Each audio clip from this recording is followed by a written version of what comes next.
பிரச்சனைகளும் மற்றவர்களால் பரிகரிக்க முடியாது. சில பிரச்சனைகளுக்கு நம்முடைய முழங்கால் தான் பரிகாரம். இதை உணர்ந்தவர்கள் ஒரு அல்லேலூயா சொல்லுங்க. அல்லேலூயா. இயேசு ஜெபிக்கிறவர் தானே. இயேசுவுக்கு தன்னுடைய ஜெபத்தினால் இவர்களை பாதுகாக்க முடியாதா?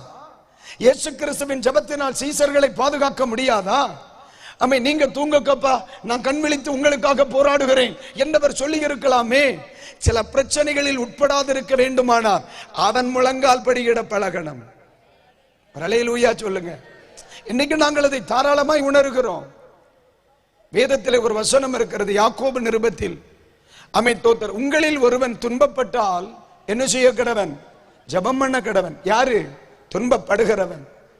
எவனொருவன் பிரச்சனையை சந்திக்கிறானோ, எவனொருவன் மாற்றத்தை உணர்கிறானோ, எவனொருவன் தேவனிடத்திலிருந்து விடுதலை எதிர்பார்க்கிறானோ, அவனுக்கு பைபிள் சொல்லுகிறது அவன் ஜெபிக்கிறவனாக இருக்க வேண்டும். வியாதிப்பட்டால் சபையின் மூப்பர்களை அழைத்து ஜெபம் பண்ணுங்க.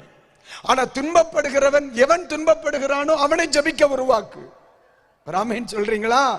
அப்ப நல்லா கவனிக்கணும். இன்றைக்கு சபைகளை ஜெபிக்க உருவாக்கணும். நிறைய பிரச்சனைகளை நம்முடைய முழங்கால் முடங்குமானால் நிறைய பிரச்சனைகளுக்கு பரிகாரத்தை உருவாக்கி விடலாம்.